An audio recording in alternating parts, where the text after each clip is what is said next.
ਸਨਮਾਨਯੋਗ ਗੁਰੂ ਸਵਾਰਿਓ, ਵਾਹਿਗੁਰੂ ਜੀ ਕਾ ਖਾਲਸਾ, ਵਾਹਿਗੁਰੂ ਜੀ ਕੀ ਫਤਿਹ। ਸਿੱਖ mission college Ludhiana ਵੱਲੋਂ SMC ਗੁਰਮੁਖ class USA ਵਿੱਚ ਆਪ ਸਾਰਿਆਂ ਦਾ ਸਵਾਗਤ ਹੈ। ਸਾਰਿਆਂ ਨੂੰ ਜੀ ਆਇਆਂ। ਅੱਜ ਦਾ ਸਾਡਾ ਵਿਸ਼ਾ ਵੀਰ ਪਵਨਦੀਪ ਸਿੰਘ ਜੀ ਜੰਮੂ ਵਾਲੇ ਨਿਭਾ ਰਹੇ ਹਨ। ਉਹਨਾਂ ਦਾ ਜੋ ਵਿਸ਼ਾ ਹੈ, ਮਛਲੀ ਜਾਲ ਨਾ ਜਾਣਿਆ ਸਰ ਖਾਰਾ ਅਸਗਾ, ਅਤ ਸਿਆਣੀ ਸੋਹਣੀ ਕਿਉਂ ਕੀਤੋ ਵਿਸਾ। ਇਹ ਸ਼ਲੋਕ ਗੁਰੂ ਨਾਨਕ ਦੇਵ ਮਹਾਰਾਜ ਸੱਚੇ ਪਾਤਸ਼ਾਹ ਜੀ ਦਾ ਹੈ। ਸ੍ਰੀ ਰਾਗ ਦੇ ਵਿੱਚ ਉਹਦੇ ਆਖਰੀ ਸ਼ਬਦ ਜਿਹੜੇ ਹਨ, ਕਿਉਂ ਕੀਤੋ ਵਿਸਾ। ਇਸ ਵਿਸ਼ੇ ਨੂੰ ਲੈ ਕੇ, ਇਹਨਾਂ ਸ਼ਬਦਾਂ ਨੂੰ ਲੈ ਕੇ ਅੱਜ ਦਾ ਵਿਸ਼ਾ ਹੈ, ਕਿਉਂ ਕੀਤੋ ਵਿਸਾ।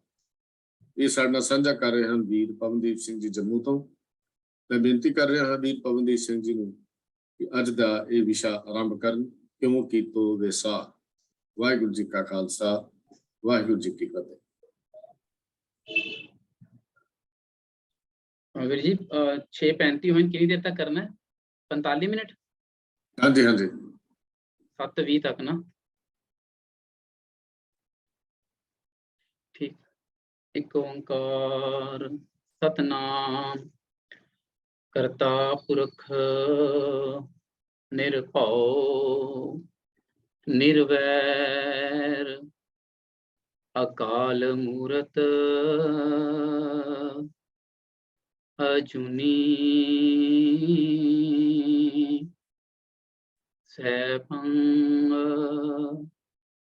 ਗੁਰ ਪ੍ਰਸਾਦ।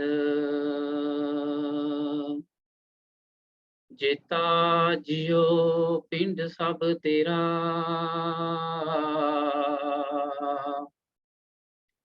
ਤੂੰ ਅੰਤਰ ਜਾਮੀ ਪੁਰਖ ਭਗਵਾਨ। ਦਾਸਨ ਦਾਸ ਕਹਿ ਜਨ ਨਾਨਕ,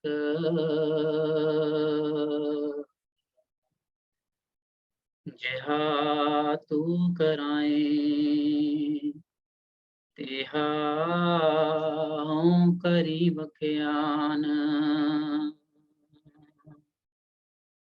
ਦਾਸਨ ਦਾਸ ਕਹਿ ਜਨ ਨਾਨਕ, ਜਿਹਾ ਤੂੰ ਕਰਾਏ ਤਿਹਾ ਹਉ ਕਰੀ ਬਖਿਆਨ। ਵਾਹਿਗੁਰੂ ਜੀ ਕਾ ਖਾਲਸਾ, ਵਾਹਿਗੁਰੂ ਜੀ ਕੀ ਫਤਿਹ। ਮਛਲੀ ਜਾਲ ਨਾ ਜਾਣਿਆ ਸਰ ਖਾਰਾ ਅਸਗਾਹ, ਅਤ ਸਿਆਣੀ ਸੋਹਣੀ ਕਿਉਂ ਕੀਤੋ ਵਿਸਾ। ਅੱਜ ਦੇ ਵਿਸ਼ੇ ਦੇ ਉੱਪਰ ਸਤਿਗੁਰੂ ਪਾਤਸ਼ਾਹ ਨੇ ਰਹਿਮਤ ਕੀਤੀ ਹੈ। ਸਮਾਂ ਤੇ ਸਵਾਸ ਬਖਸ਼ਣ ਆਪ ਜੀ ਨਾਲ ਸਾਂਝਾ ਕਰਨ ਦਾ ਉਪਰਾਲਾ। ਇਸ ਵਿਸ਼ੇ ਦੇ ਵਿੱਚ ਉਚੇਚੇ ਤੌਰ ਤੇ ਜੋ ਵਾਅਦੇ, ਜੋ ਪ੍ਰਾਮਿਸ ਦੇਸ਼ ਦੀ ਆਜ਼ਾਦੀ ਤੋਂ ਪਹਿਲਾਂ ਸਮੇਂ ਦੀ ਕਾਂਗਰਸ ਸਰਕਾਰ ਨੇ ਸਿੱਖਾਂ ਦੇ ਨਾਲ ਕੀਤੇ ਅਤੇ ਫਿਰ ਉਹਨਾਂ ਤੋਂ ਮੁੱਕਰ ਜਾਣਾ, ਉਸਦੇ ਉੱਪਰ ਗੱਲਬਾਤ ਸਾਂਝੀ ਕਰਨ ਦਾ ਯਤਨ ਕਰਾਂਗਾ। ਵਾਅਦੇ ਕਿਉਂ ਕੀਤੇ, ਵਾਅਦੇ ਕਰਨ ਦੀ ਲੋੜ ਕਿਉਂ ਪਈ ਅਤੇ ਉਸ ਤੋਂ ਮੁੱਕਰ ਜਾਣਾ, ਉਹਦਾ ਕਾਰਨ ਕੀ ਸੀ। ਜੋ ਦੇਖਣ ਵਿੱਚ ਆਉਂਦਾ ਕਿਆ ਉਹੀ ਕਾਰਨ ਸੀ ਜਾਂ ਅਸਲ ਕਾਰਨ ਕੁਝ ਹੋਰ ਸੀ। ਇਹ ਸਾਰਾ ਦਾ ਸਾਰਾ ਇਸ ਵਿਸ਼ੇ ਦੇ ਵਿੱਚ ਕੰਪਾਈਲ ਕਰਨ ਦਾ ਯਤਨ ਕਰਾਂਗੇ। ਸਿੱਖ ਆਮ ਤੌਰ ਤੇ ਸ਼ੁਰੂ ਤੋਂ ਹੀ, ਆਜ਼ਾਦੀ ਤੋਂ ਕਾਫੀ ਪਹਿਲਾਂ ਹੀ, ਕੀ ਆਪਣਿਆਂ ਦਾ ਅਤੇ ਕੀ ਬੇਗਾਨਿਆਂ ਦਾ, ਇਹ ਵਿਸਾਘਾਤ ਦਾ ਸ਼ਿਕਾਰ ਹੁੰਦਾ ਆਇਆ। ਆਨੰਦਗੜ੍ਹ ਕਿਲੇ ਦੇ ਘੇਰੇ ਵਿੱਚ ਜਿਹੜੇ ਸਿੱਖ ਸਨ, ਉਹ ਵੀ ਪਹਾੜੀ ਰਾਜਿਆਂ ਵੱਲੋਂ ਭੇਜੀ ਆਟੇ ਦੀ ਗਊ ਦੀ ਸਗੰਧ ਤੋਂ ਵਸਾਏ ਗਏ ਸਨ। ਸਾਹਿਬਜ਼ਾਦਾ ਜ਼ੋਰਾਵਰ ਸਿੰਘ ਤੇ ਸਾਹਿਬਜ਼ਾਦਾ ਫਤਿਹ ਸਿੰਘ, ਇਹਨਾਂ ਦੀ ਸ਼ਹੀਦੀ ਗੰਗੂ ਬ੍ਰਾਹਮਣ ਦੇ ਵਿਸਾਘਾਤ ਦਾ ਨਤੀਜਾ ਸੀ। ਉਪਰੰਤ 1849 ਦੇ ਵਿੱਚ ਲਾਸਟ ਐਂਗਲੋ ਸਿੱਖ ਵਾਰ, ਸਭਰਾਵਾਂ ਦੀ ਲੜਾਈ, ਇਹਦੇ ਵਿੱਚ ਜਿਹੜੇ ਬ੍ਰਾਹਮਣ ਡੋਗਰੇ ਲਾਲ ਸਿੰਘ ਤੇ ਧਿਆਨ ਸਿੰਘ, ਤੇਜਾ ਸਿੰਘ, ਇਹਨਾਂ ਦੀ ਵਿਸਾਖਾਤ ਦੇ ਕਾਰਨ ਹੀ ਸਿੱਖਾਂ ਨੂੰ ਹਾਰ ਦਾ ਮੂੰਹ ਦੇਖਣਾ ਪਿਆ। ਔਰ ਇਸ ਲੜਾਈ ਦੇ ਵਿੱਚ ਇੱਕ ਪਾਸੇ ਸਿੱਖ ਫੌਜਾਂ ਸਨ ਅਤੇ ਦੂਸਰੇ ਪਾਸੇ ਜਿਹੜੇ ਸਨ ਸਾਰੇ ਹਿੰਦੁਸਤਾਨ ਦੀਆਂ ਫੌਜਾਂ ਅਤੇ ਗੋਰਖਾ ਤੇ ਗੜਵਾਲੀ ਰਾਜੇ ਸਨ। ਇਹਨਾਂ ਸਿੱਖ ਜਰਨੈਲਾਂ ਦੇ ਵਿਸਾਖਾਤ ਦੇ ਕਾਰਨ ਸਿੱਖਾਂ ਨੂੰ ਹਾਰ ਦਾ ਮੂੰਹ ਦੇਖਣਾ ਪਿਆ। ਉਸ ਉਪਰੰਤ 1947 ਦੀ ਦੇਸ਼ ਵੰਡ ਵੇਲੇ ਇੱਕ ਸਿੱਖ ਦਾ ਵਿਸਾਖਾਤ ਦਾ ਨਤੀਜਾ ਸੀ, ਜਿਸ ਨੂੰ ਉਸ ਵਕਤ ਦੇ ਸਿੱਖ ਆਗੂਆਂ ਨੇ ਇੱਕ ਸਿੱਖ ਸਟੇਟ ਦਾ ਮਸੂਦਾ ਬਣਾ ਕੇ ਇਹ ਕਹਿ ਕੇ ਭੇਜਿਆ ਲੰਡਨ ਵਿੱਚ ਕਿ ਤੁਸੀਂ ਇਹ ਜਾ ਕੇ ਮੁਹੰਮਦ ਅਲੀ ਜਿੰਨਾ ਨੂੰ ਦੇਣਾ। ਲੇਕਿਨ ਉਹਨਾਂ ਨੇ ਇਹ ਜੋ ਮਸੂਦਾ ਸੀ, ਇਹ ਜੋ ਫਰੇਮਵਰਕ ਤਿਆਰ ਕੀਤਾ ਸੀ, ਇਹ ਜਾ ਕੇ ਪੰਡਿਤ ਜਵਾਹਰ ਲਾਲ ਨਹਿਰੂ ਨੂੰ ਦੇ ਦਿੱਤਾ। ਉਹਨਾਂ ਦੇ ਵਿਸਾਖਾਤ ਦੇ ਕਾਰਨ ਇਹ ਸਾਰੇ ਵਿਉਂਤ ਪਰ ਸਿੱਖਾਂ ਦੀ ਵਿਉਂਤ ਪਾਣੀ ਫਿਰ ਗਿਆ ਅਤੇ ਜਿਸ ਨੇ ਪੰਡਿਤ ਜਵਾਹਰ ਲਾਲ ਨਹਿਰੂ ਨੂੰ ਚੁਕੰਨਾ ਕਰ ਦਿੱਤਾ। ਅਤੇ 1947 ਤੋਂ ਪਹਿਲਾਂ ਜਿਹੜੇ ਵਾਅਦੇ ਕਾਂਗਰਸ ਨੇ ਮਤੇ ਪਾਸ ਕੀਤੇ, ਜਿਹੜੇ ਵਾਅਦੇ ਮਹਾਤਮਾ ਗਾਂਧੀ ਅਤੇ ਪੰਡਿਤ ਨਹਿਰੂ ਨੇ ਕੀਤੇ, ਉਹਨਾਂ ਤੋਂ ਮੁੱਕਰ ਜਾਣਾ ਇਸ ਤੋਂ ਵੱਡਾ ਵਿਸਾਖਾਤ ਹੋਰ ਕੀ ਹੋ ਸਕਦਾ ਹੈ। ਅਤੇ ਉਸ ਤੋਂ ਬਾਅਦ 2 ਜੂਨ ਨੂੰ ਇੰਦਰਾ ਗਾਂਧੀ ਦਾ ਇਹ ਕਹਿਣਾ ਕਿ ਦਰਬਾਰ ਸਾਹਿਬ ਦੇ ਉੱਪਰ ਫੌਜ ਭੇਜਣ ਦਾ ਕੋਈ ਵੀ ਐਸਾ ਸਾਡਾ ਪ੍ਰੋਗਰਾਮ ਨਹੀਂ ਹੈ, ਲੇਕਿਨ ਉਸ ਉਪਰੰਤ 3 ਤਰੀਕ ਨੂੰ ਫੌਜ ਬੁਲਾ ਲੈਣੀ ਅਤੇ ਉਸ ਤੋਂ ਬਾਅਦ 4 ਤੋਂ ਲੈ ਕੇ 7 ਤੱਕ ਜੋ ਘਾਣ ਕੀਤਾ ਇਸਤਰੀਆਂ ਦਾ, ਬੱਚਿਆਂ ਦਾ, ਨੌਜਵਾਨਾਂ ਦਾ, ਬੁੱਢਿਆਂ ਦਾ, ਧਾਰਮਿਕ ਅਦਾਰਿਆਂ ਦਾ, ਇਸ ਤੋਂ ਵੱਡਾ ਵਿਸਾਖਾਤ ਹੋਰ ਕੀ ਹੋ ਸਕਦਾ ਹੈ। ਇਹ ਸ਼ੁਰੂ ਤੋਂ ਹੀ ਹੁੰਦਾ ਆਇਆ, ਅੱਜ ਵੀ ਹੋ ਰਿਹਾ ਹੈ ਤੇ ਆਉਣ ਵਾਲੇ ਸਮੇਂ 'ਚ ਵੀ ਹੋਏਗਾ। ਕਿਉਂਕਿ ਮੱਛਲੀ ਦੀ ਤਰ੍ਹਾਂ, ਜਿਸ ਤਰ੍ਹਾਂ ਮੱਛਲੀ ਜਾਲ ਨਹੀਂ ਜਾਂਦੀ, ਉਸ ਤਰ੍ਹਾਂ ਸਿੱਖ ਵੀ ਜਾਲ ਦੀ ਪਹਿਚਾਣ ਨਹੀਂ ਕਰਦਾ ਤੇ ਸਿੱਖ ਫਸ ਜਾਂਦਾ, ਉਹਦੇ ਵਿੱਚ ਫਸ ਕੇ ਉਹਨਾਂ ਦੇ ਵਿਸਾਖਾਤ ਦਾ ਸ਼ਿਕਾਰ ਹੋ ਜਾਂਦਾ। ਹੁਣ ਦੂਸਰੀ ਗੱਲ ਕਿ ਐਸਾ ਕੀ ਸੀ ਦੇਸ਼ ਦੀ ਆਜ਼ਾਦੀ ਦੇ ਦੌਰਾਨ ਸਿੱਖਾਂ ਨੇ ਐਸਾ ਕੀ ਮੱਲਾਂ ਮਾਰੀਆਂ ਕਿ ਇਹਨਾਂ ਨੂੰ ਮਜਬੂਰ ਹੋ ਗਏ, ਕਿਉਂਕਿ ਇਹ ਤੇ ਸ਼ੁਰੂ ਤੋਂ ਹੀ ਗੁਰੂ ਨਾਨਕ ਪਾਤਸ਼ਾਹ ਦੇ ਵਕਤ ਤੋਂ ਹੀ ਇਹ ਦੁਸ਼ਮਣ ਆਉਂਦੇ ਰਹੇ, ਦੁਸ਼ਮਣ ਆਏ ਸਿੱਖਾਂ ਦੇ, ਕਿਉਂਕਿ ਵਿਚਾਰਧਾਰਾ ਦਾ ਫਰਕ ਹੈ। ਇਸ ਕਰਕੇ ਇਹਨਾਂ ਨੂੰ ਇਹ ਵਾਅਦੇ ਕਰਨੇ ਸਾਡੇ ਨਾਲ ਇੱਕ ਮਜਬੂਰੀ ਸੀ। ਮਜਬੂਰੀ ਕੀ ਸੀ? ਇਹ ਮਜਬੂਰੀ ਸ਼ੁਰੂ ਹੁੰਦੀ ਹੈ 1824 ਤੋਂ ਪਹਿਲਾਂ ਵੀ।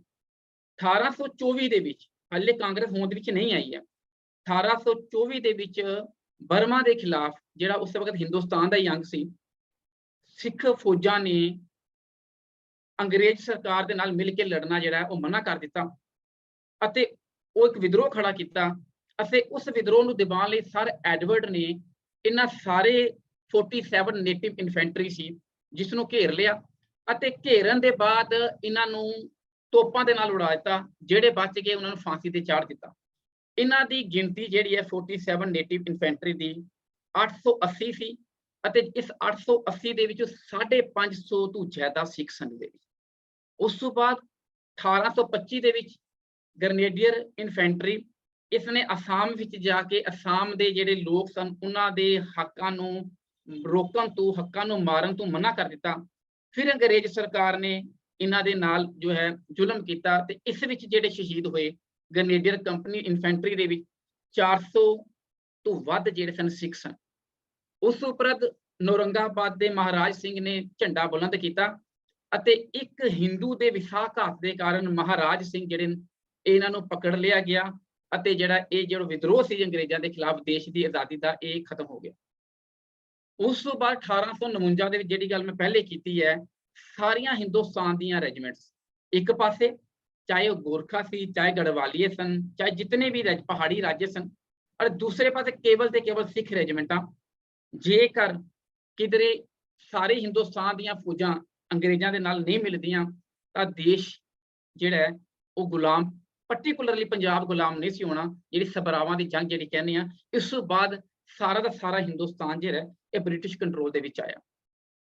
ਉਸ ਉਪਰੰਤ ਸਭ ਤੋਂ ਅਹਿਮ 1869 ਦਾ ਦਿਨ ਆਉਂਦਾ ਹੈ, 1869 ਦਾ ਸਾਲ ਆਉਂਦਾ ਹੈ, ਜਿਹਦੇ ਵਿੱਚ ਬਾਬਾ ਰਾਮ ਸਿੰਘ ਜਿਨ੍ਹਾਂ ਨੇ ਉਸ ਵਕਤ ਸ਼ਾਂਤਮਈ ਅੰਦੋਲਨ, ਅਦਮ ਤਸ਼ੱਦਦ, ਅੱਗੂ ਹੱਥ ਨਾ ਚੁੱਕਣ ਵਾਲਾ ਅੰਦੋਲਨ ਸ਼ੁਰੂ ਕੀਤਾ ਜਿਸ ਵਕਤ ਕਾਂਗਰਸ ਅਜੇ ਜੰਮੀ ਨਹੀਂ ਸੀ।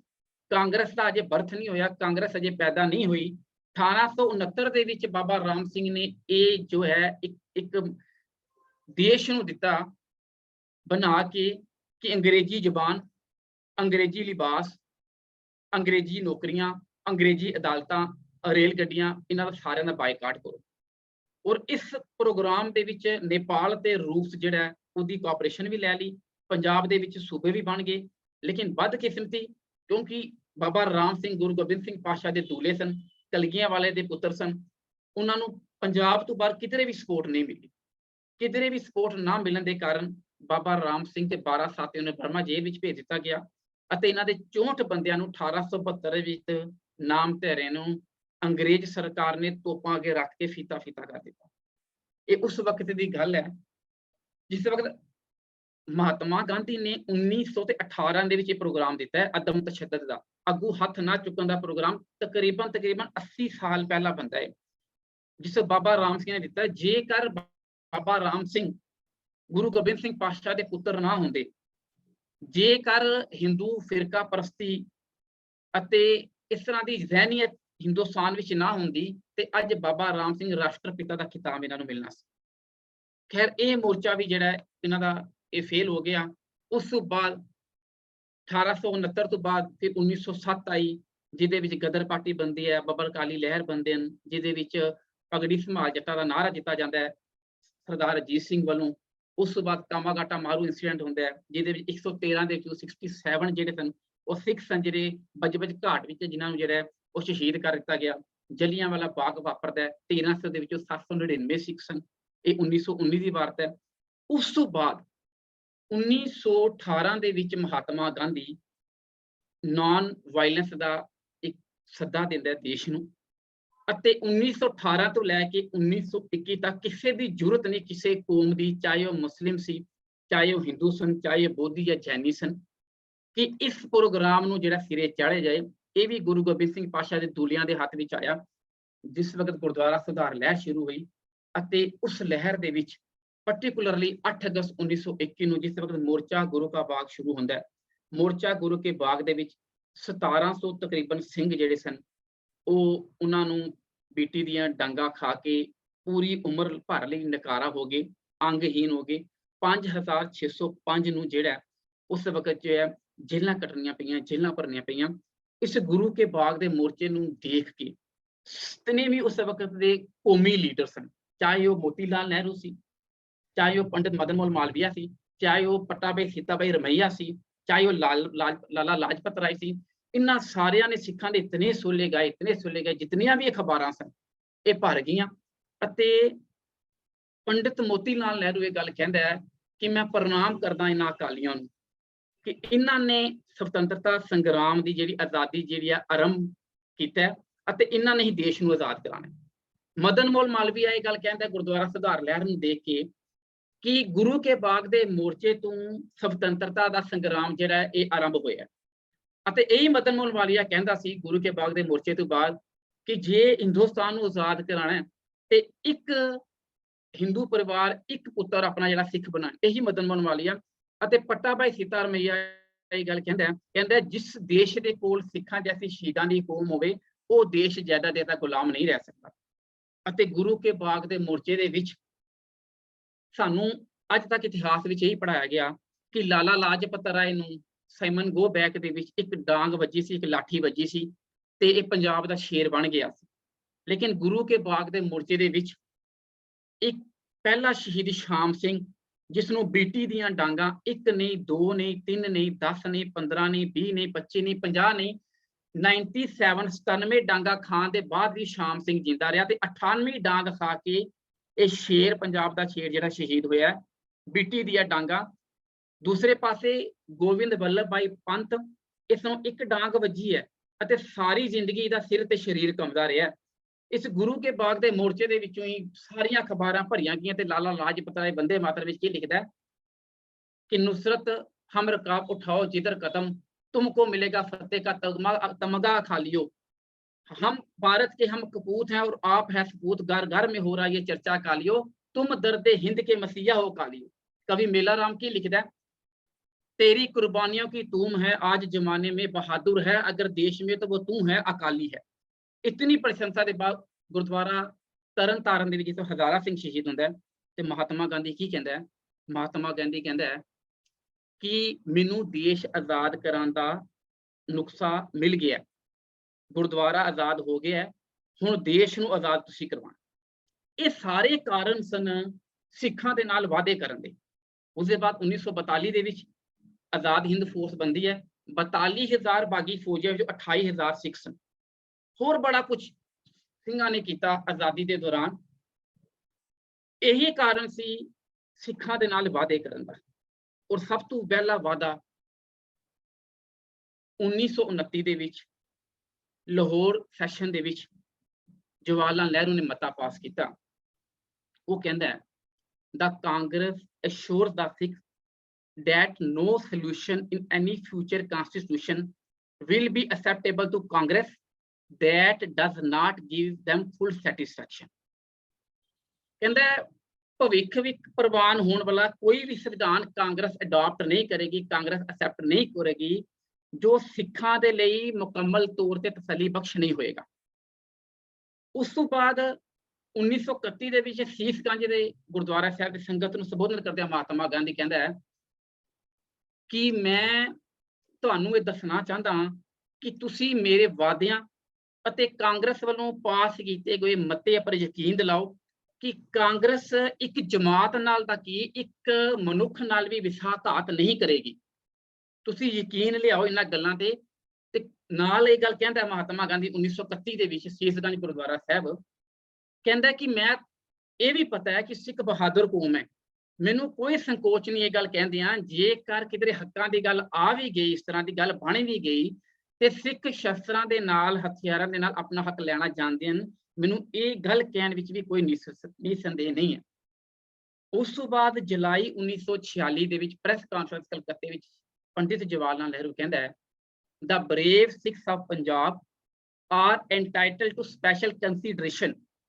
I see nothing wrong in an area and set up in the north wherein the Sikh can also experience the glow of freedom। ਕਹਿੰਦਾ ਪੰਜਾਬ ਦੇ ਬਹਾਦਰ ਸਿੱਖ ਵਿਸ਼ੇਸ਼ ਹੱਕ ਦੇ ਲੈਣ ਦੇ ਹੱਕਦਾਰ ਹਨ। ਕਹਿੰਦਾ I see nothing wrong in an area and set up in the north। ਕਹਿੰਦਾ ਭਾਰਤ ਦੇ ਨਾਰਥ ਵਿੱਚ ਇੱਕ ਐਸਾ ਖਿੱਤਾ ਹੋਏਗਾ, ਮੈਨੂੰ ਉਹਦੇ ਵਿੱਚ ਕੋਈ ਗਲਤ ਨਹੀਂ ਲੱਗਦਾ, ਇੱਕ ਐਸਾ ਖਿੱਤਾ ਹੋਏਗਾ ਤੇ ਉੱਥੇ ਐਸਾ ਪ੍ਰਬੰਧ ਕੀਤਾ ਜਾਏਗਾ ਕਿ ਸਿੱਖ ਵੀ ਆਜ਼ਾਦੀ ਦਾ ਨਿੱਘ ਮਾਣ ਸਕਣਗੇ।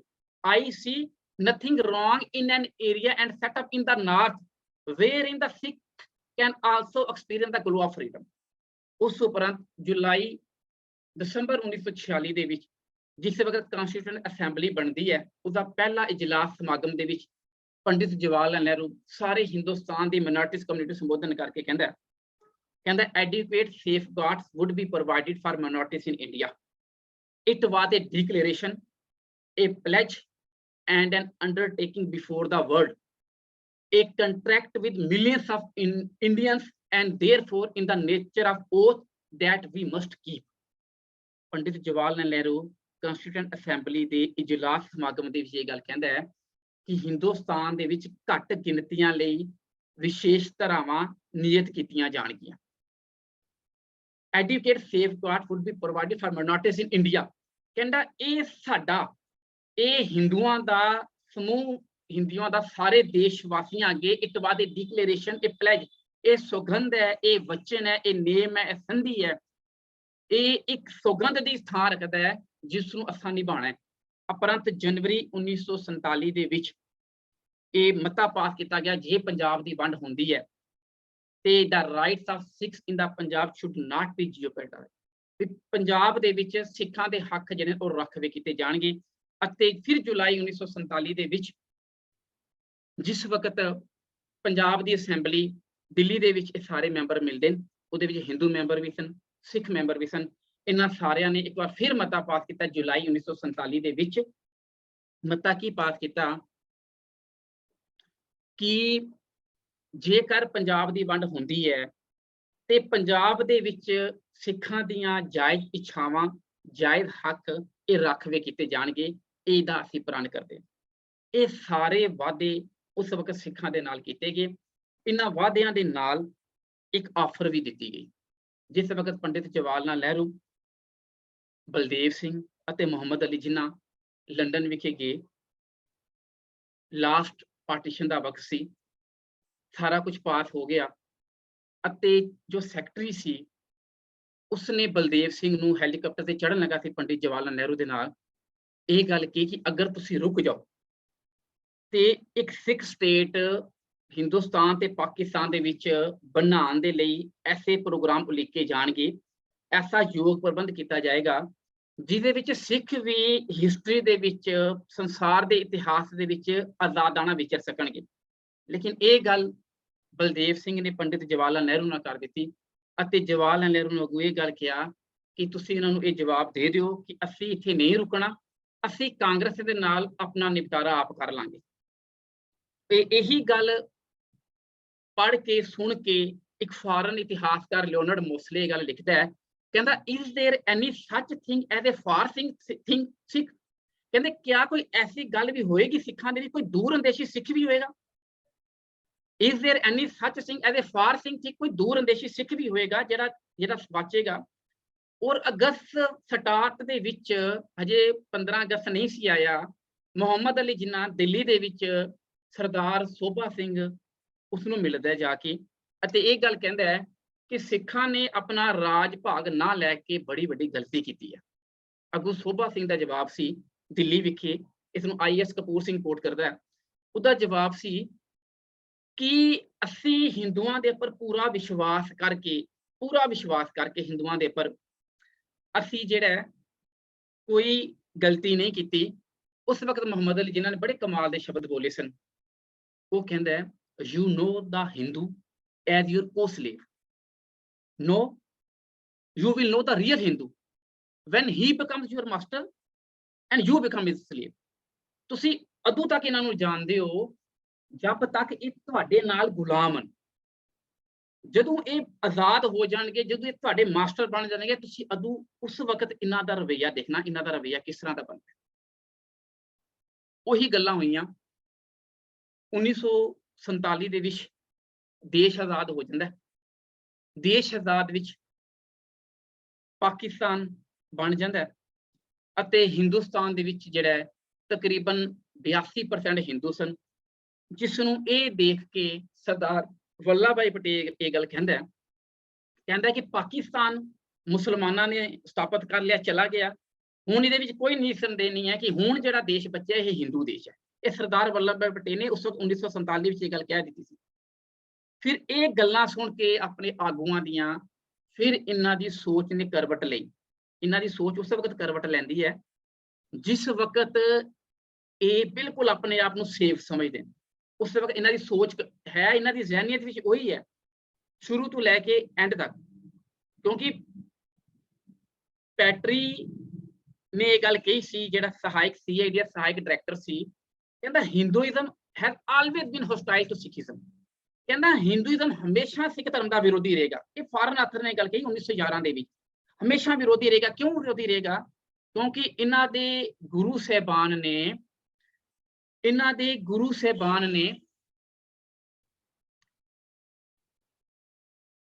ਇੱਕ ਕਮੈਂਟ ਆ ਗਿਆ ਸੀ, ਮੈਂ ਥੋੜਾ ਡਿਸਟਰਬ ਹੋ ਗਿਆ ਉਹਦੇ ਵਿੱਚ। ਇਹਨਾਂ ਦੇ ਗੁਰੂ ਸਾਹਿਬਾਨ ਨੇ ਜੋ ਹੈ ਆਈਡੀਓਲੋਜੀ ਦੇ ਖਿਲਾਫ, ਬ੍ਰਾਹਮਣ ਦੀ ਜਾਤੀਵਾਦ ਦੇ ਖਿਲਾਫ ਜਿਹੜੇ ਇਹ ਪੂਰੇ ਦੇ ਪੂਰੇ ਠੋਸ ਤੇ ਸਕਸੈਸਫੁਲ ਕਦਮ ਉਠਾਏ ਸਨ। ਇਸ ਕਰਕੇ ਬ੍ਰਾਹਮਣੀ ਢਾਂਚਾ ਜਿਹੜਾ ਹਿੰਦੂਆਂ ਦਾ ਬ੍ਰਾਹਮਣੀ ਢਾਂਚਾ ਇਹ ਟੋਟਲ ਜਾਤ ਵਰਨ ਦੇ ਉੱਪਰ ਖੜਾ ਹੈ ਤੇ ਗੁਰੂ ਪਾਤਸ਼ਾਹ ਨੇ ਇਹਨੂੰ ਠੱਲ ਮਾਰੀ ਸੀ। ਇਸ ਕਰਕੇ Hinduism has always been hostile to Sikhism. IS Kapur Singh ਨਹੀਂ ਸੀ, ਮੈਂ क्षमा ਮੰਗਦਾ, ਮੈਸੇਜ ਆਇਆ ਸੀ, ICS ਕਪੂਰ ਸਿੰਘ ਸਨ ਜਿਨ੍ਹਾਂ ਨੇ ਇੱਕ ਗੱਲ ਕੋਡ ਕੀਤੀ ਸੀ। ਉਸ ਤੋਂ ਬਾਅਦ ਇਹਨਾਂ ਨੇ ਹੁਣ ਨੀਤੀ ਬਣਾਈ ਕਿ ਆਜ਼ਾਦ ਦੇਸ਼ ਦੇ ਵਿੱਚ, ਆਜ਼ਾਦ ਭਾਰਤ ਦੇ ਵਿੱਚ ਸਿੱਖਾਂ ਦਾ ਟਾਕਰਾ ਕਿਵੇਂ ਕਰਨਾ। ਤੇ ਉਸ ਨੀਤੀ ਦੇ ਵਿੱਚ ਸਭ ਤੋਂ ਪਹਿਲਾ ਮੁੱਦਾ ਇਹ ਸੀ ਕਿ ਜਿਹੜੇ ਪੰਜਾਬ, ਵੈਸਟ ਪੰਜਾਬ ਤੋਂ ਸਿੱਖ ਆ ਰਹੇ ਉਹਨਾਂ ਦੀ ਵਸੋਂ ਹਿੰਦੁਸਤਾਨ ਦੇ ਵਿੱਚ ਕਿਸ ਤਰੀਕੇ ਨਾਲ ਕਰਨੀ ਹੈ। ਉਹਦੇ ਤਹਿਤ ਨੀਤੀ ਇਹ ਬਣਾਈ ਗਈ ਕਿ ਜਿਹੜੀਆਂ ਵੀ ਤਹਿਸੀਲਾਂ ਜ਼ਿਲ੍ਹਿਆਂ ਦੇ ਵਿੱਚ ਸਿੱਖ ਵਸੋਂ ਜ਼ਿਆਦਾ ਹੈ, ਉੱਥੇ ਵੈਸਟ ਪਾਕਿਸਤਾਨ ਤੋਂ ਆਏ ਜਾਂ ਬੰਗਾਲ ਤੋਂ ਆਏ ਸਿੱਖਾਂ ਨੂੰ ਇਕੱਠੇ ਨਹੀਂ ਹੋਣ ਦੇਣਾ। ਇਹ ਨੀਤੀ, ਪਹਿਲੀ ਨੀਤੀ, ਪਹਿਲਾ ਹਮਲਾ ਨਹੀਂ, ਉਹ ਇਹੀ ਕੀਤਾ ਇਹਨਾਂ ਨੇ ਕਿ ਇਹਨਾਂ ਨੂੰ ਇਕੱਠੇ ਨਹੀਂ ਹੋ ਦੇਣਾ। ਇਹ ਕਿਧਰੇ ਵੱਖਰੇ ਹੋ ਕੇ ਜਿਹੜੀ ਹੈ ਇਹ ਫਿਰ ਸਿੱਖ ਸਟੇਟ ਦੀ ਮੰਗ ਨਾ ਕਰ ਸਕਣ, ਇਕੱਠੇ ਹੋ ਕੇ। ਉਸ ਤੋਂ ਬਾਅਦ ਇਹਨਾਂ ਨੇ ਮਿਸਾਲ ਦੇ ਤੌਰ ਤੇ ਜੇ ਬਹਾਵਲਪੁਰ, ਮੁਲਤਾਨ, ਮਾਂਝੀ ਤੋਂ ਜਿਹੜੇ ਹਿੰਦੂ ਆਏ, ਇਹਨਾਂ ਨੂੰ ਪਟਿਆਲਾ ਅਤੇ ਰਾਜਪੁਰਾ ਦੇ ਵਿੱਚ ਜਿਹੜਾ ਇਹਨਾਂ ਨੂੰ ਉੱਥੇ ਠਹਿਰਾਇਆ। ਤੇ ਜਿਹੜੇ ਸਿੱਖ ਗੁਜਰਾਂਵਾਲਾ ਵਗੈਰਾ ਤੋਂ ਆਏ ਸਨ, ਜਿਹੜੇ ਸਿੱਖ ਸਨ ਜਿਹੜੇ, ਉਹਨਾਂ ਨੂੰ ਕਰਨਾਲ ਵਿੱਚ ਤੇ ਪਾਣੀਪਤ ਵਿੱਚ ਰਿਹਾਇਸ਼ ਦਿੱਤੀ। ਪਹਿਲਾ ਉਹਨਾਂ ਨੇ ਹਮਲਾ ਇਹ ਕੀਤਾ ਕਿ ਸਿੱਖਾਂ ਨੂੰ ਹਿੰਦੁਸਤਾਨ ਦੇ ਵਿੱਚ ਜਿਹੜਾ ਹੈ ਇਕੱਠੇ ਨਹੀਂ ਹੋਣ ਦੇਣਾ। ਦੂਸਰਾ ਕੀ ਕੀਤਾ, ਸਰਕੂਲਰ ਜਾਰੀ ਕੀਤਾ ਕਿ ਸਿੱਖ ਜਿਹੜੇ ਵੈਸਟ ਪਾਕਿਸਤਾਨ ਤੋਂ ਪਾਰਟਿਕੂਲਰਲੀ ਜਿਹੜੇ ਉਹ ਆ ਰਹੇ, ਇਹ ਜਰਾਇਮ ਪੇਸ਼ਾ ਕੌਮ, ਕਿ ਥੋੜਾ ਬਹੁਤ ਜਿਹੜਾ ਉਹਨਾਂ ਦਾ ਹੈ ਸੀ ਕਿ ਅਸੀਂ ਸੈਟਲ ਹੋਵਾਂਗੇ, ਸਾਨੂੰ ਹਿੰਦੁਸਤਾਨ ਵਿੱਚ ਜਿਹੜੇ ਸਿੱਖ ਵਸਦੇ ਨੇ ਉਹ ਥੋੜਾ ਸਹਾਨੁਭੂਤੀ ਦੇਣਗੇ, ਜਾਂ ਹਿੰਦੁਸਤਾਨ ਦੀ ਸਰਕਾਰਾਂ ਜਾਂ ਜਿਹੜੀਆਂ ਫੌਜਾਂ ਜਿਹੜੀਆਂ ਉਹ ਸਾਨੂੰ ਅੱਛਾ ਟਰੀਟ ਕਰਨਗੀਆਂ, ਉਹ ਵੀ ਉਹਨਾਂ ਦਾ ਕੰਮ ਖਤਮ ਹੋ ਗਿਆ। ਉਹਨਾਂ ਨੂੰ ਸਰਕੂਲਰ ਜਾਰੀ ਕਰਤਾ ਕਿ ਇਹ ਜਿਹੜੇ ਆ ਰਹੇ ਨੇ ਇਹ ਜਰਾਇਮ ਪੇਸ਼ਾ ਕੌਮ।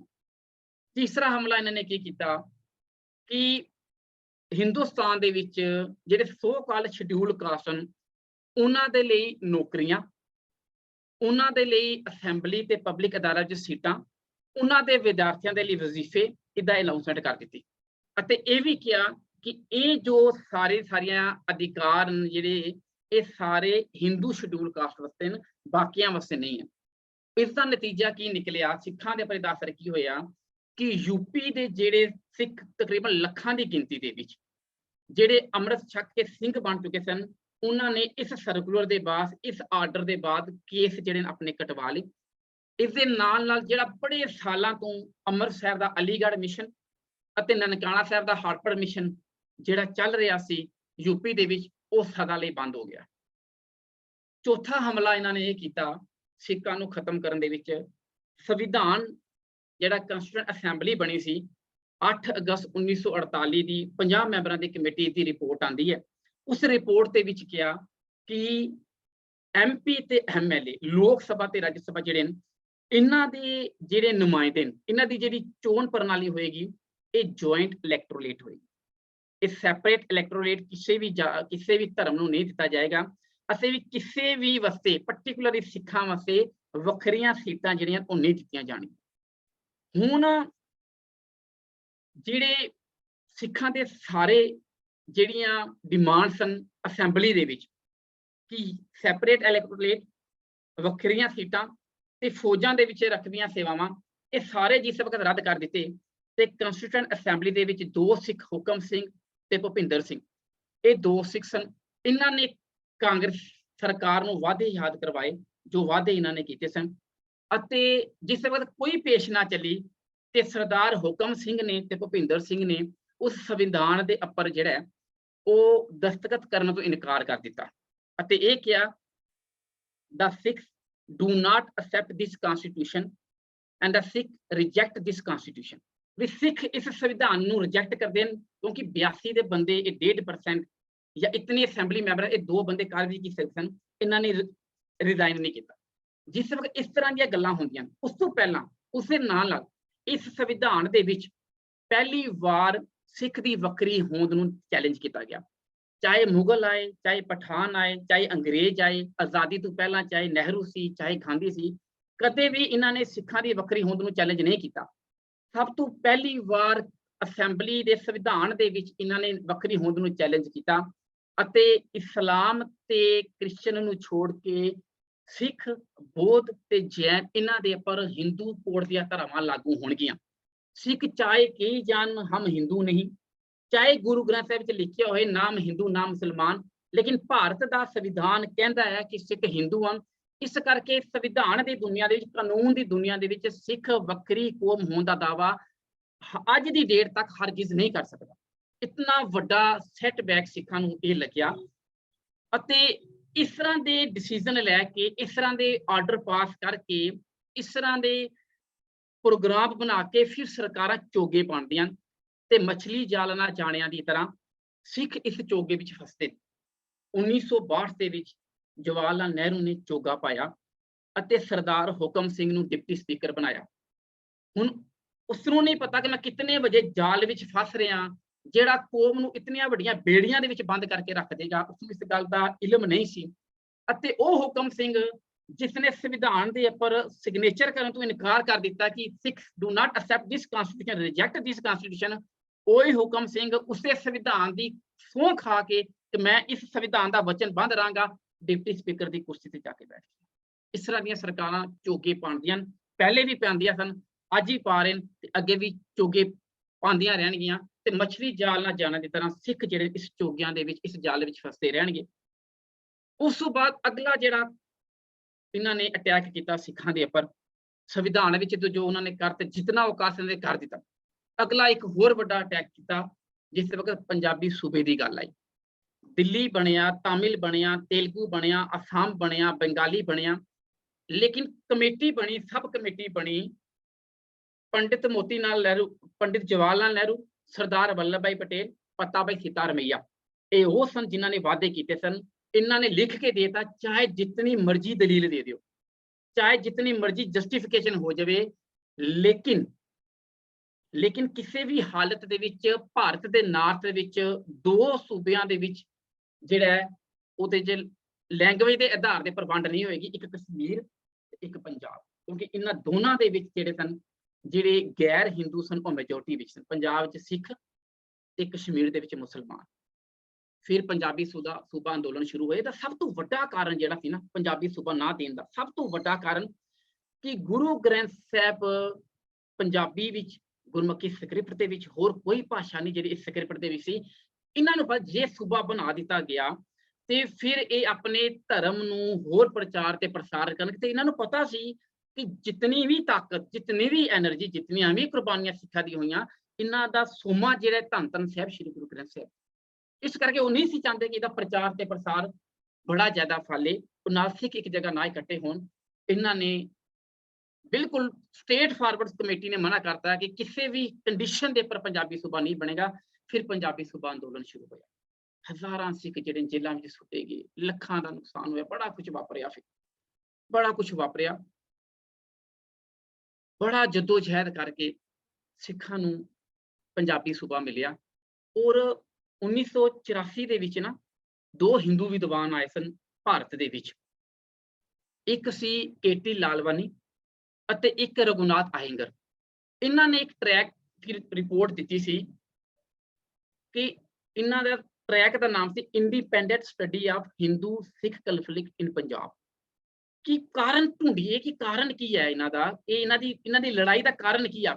ਉਹਨਾਂ ਨੇ ਜੋ 1984 ਦੇ ਵਿੱਚ ਆਪਣੀ ਰਿਪੋਰਟ ਪੇਸ਼ ਕੀਤੀ, ਉਸ ਰਿਪੋਰਟ ਦੇ ਵਿੱਚ ਉਹਨਾਂ ਨੇ ਇਹ ਕਿਹਾ ਕਿ ਸਭ ਤੋਂ ਵੱਡਾ ਕਾਰਨ ਹਿੰਦੂ ਤੇ ਸਿੱਖ ਕਨਫਲਿਕਟ ਦਾ ਪੰਜਾਬ ਦੇ ਵਿੱਚ ਆਫਟਰ 1947 ਤੁਸੀਂ ਕਹਿ ਸਕਦੇ ਹੋ, ਉਹ ਹੈ 1961 ਦੀ ਮਰਦਮਸ਼ੁਮਾਰੀ ਦੇ ਵਿੱਚ, ਜਿਸ ਵਕਤ ਪੰਜਾਬੀ ਸੂਬਾ ਬਣਨ ਦੀ ਗੱਲਾਂ ਚੱਲ ਰਹੀਆਂ ਸਨ। ਇਹਨਾਂ ਨੇ ਹਿੰਦੂਆਂ ਨੇ, ਪੰਜਾਬ ਦੇ ਸਾਰੇ ਹਿੰਦੂਆਂ ਨੇ ਆਪਣੀ ਲੈਂਗੁਏਜ ਜਿਹੜੀ ਹੈ ਉਹ ਹਿੰਦੀ ਲਿਖਾਈ। ਕਹਿੰਦਾ ਬੜੀ ਹੈਰਾਨੀ ਦੀ ਗੱਲ ਹੈ, 1961 ਦੀ ਮਰਦਮਸ਼ੁਮਾਰੀ ਦੇ ਵਿੱਚ ਆਪਣੀ ਲੈਂਗੁਏਜ ਹਿੰਦੀ ਲਿਖਵਾਉਂਦੇ ਨੇ ਅਤੇ ਉਸ ਵਕਤ ਪੂਰੇ ਪੰਜਾਬ ਦੇ ਵਿੱਚ ਇੱਕ ਵੀ ਹਿੰਦੀ ਨਿਊਜ਼ਪੇਪਰ ਨਹੀਂ ਸੀ।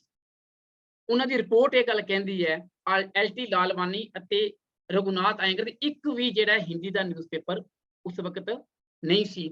ਇਹ ਮੇਨ ਕਾਰਨ ਸੀ ਕਨਫਲਿਕਟ ਦਾ ਜੋ ਉਹਨਾਂ ਨੇ ਢੂੰਡਿਆ। ਉਸ ਤੋਂ ਬਾਅਦ ਇੰਦਰਾ ਗਾਂਧੀ ਨੇ ਆਪਣੀ ਕਿਤਾਬ ਮਾਈ ਟਰੁਥ ਵਿੱਚ ਇੱਥੇ ਤੱਕ ਕਹਿ ਦਿੱਤਾ ਸੀ ਕਿ ਮੈਂ ਬੜਾ ਭੱਜੀ ਲੀਡਰਾਂ ਦੇ ਕੋਲ ਵੀ ਕਿਸੇ ਵੀ ਹਾਲਤ ਪੰਜਾਬੀ ਸੂਬਾ ਨਹੀਂ ਬਣਨ ਦੇਣਾ, ਲੇਕਿਨ ਫਿਰ ਵੀ ਬਣ ਗਿਆ। ਉਹ ਆਪਣੀ ਕਿਤਾਬ ਵਿੱਚ ਲਿਖਦੀ ਹੈ। ਫਿਰ ਪੰਜਾਬ ਦੇ ਹਿੰਦੂ ਸ਼੍ਰੀ ਨੰਦਾ ਦੇ ਕੋਲ ਜੋ ਗ੍ਰਹਿ ਮੰਤਰੀ ਸੀ ਉਸ ਵਕਤ ਗਏ, ਕਹਿੰਦਾ ਤੁਸੀਂ ਘਬਰਾਓ ਨਾ, ਮੈਂ ਐਸਾ ਪੰਜਾਬੀ ਸੂਬਾ ਘੜ ਕੇ ਦਿਆਂਗਾ ਸਿੱਖਾਂ ਨੂੰ ਕਿ ਸਿੱਖ ਪੂਰੀ ਜ਼ਿੰਦਗੀ ਰੋਂਦੇ ਰਹਿਣਗੇ। ਔਰ ਅੱਜ ਤੱਕ ਰੋਂਦੇ ਰਹੇ, ਅੱਜ ਤੱਕ ਰੋ ਰਹੇ। ਹਿਮਾਚਲ ਗਿਆ, ਹਰਿਆਣਾ ਗਿਆ, ਅੱਧਾ ਪੰਜਾਬ ਗਿਆ, ਬਾਕੀ ਜਿਹੜਾ ਬਚਿਆ ਉਸਦੀ ਜਾਨ ਦੇ ਦਿੱਤੀ ਆ ਗਿਆ। ਅਗਲਾ ਕੰਮ ਉਹਨਾਂ ਨੇ ਕੀ ਕੀਤਾ, ਸਮਾਂ ਮੇਰਾ ਸਿਰਫ 12-15 ਮਿੰਟ ਰਹਿ ਗਿਆ। ਅਗਲਾ ਕੰਮ ਉਹਨਾਂ ਨੇ ਕੀ ਕੀਤਾ, ਸਮੇਂ ਦੀ ਸਰਕਾਰ ਨੇ, ਜੋ ਉਸ ਵਕਤ ਕਾਂਗਰਸ ਦੀ ਸਰਕਾਰ ਸੀ, ਫੌਜੀਆਂ ਦੇ ਵਿੱਚ 30% ਦੇ ਕੋਲ ਕਾਲ, ਕਿਉਂਕਿ ਸਿੱਖ ਮਾਰਸ਼ਲ ਕੌਮ ਸੀ ਉਸ ਵਕਤ, ਇਹਨਾਂ ਦੀ ਨੁਮਾਇੰਦਗੀ ਸੀ 30% ਦੇ ਕੋਲ ਕਾਲ। ਇਹਨਾਂ ਨੇ ਉਹ ਮਤਾ ਪਾਸ ਕਰਕੇ 1.5% ਗਿਣਤੀ ਦੇ ਹਿਸਾਬ ਨਾਲ ਫੌਜੀਆਂ ਦੀ ਨਿਯੁਕਤੀ ਜਿਹੜੀ ਹੈ ਭਾਰਤੀ ਫੌਜਾਂ ਦੇ ਵਿੱਚ, ਭਾਰਤ ਸੈਨਾ ਦੇ ਵਿੱਚ ਕੀਤੀ। ਇਹਦੇ ਨਾਲ 3 ਤਰ੍ਹਾਂ ਦਾ ਨੁਕਸਾਨ ਹੋਇਆ।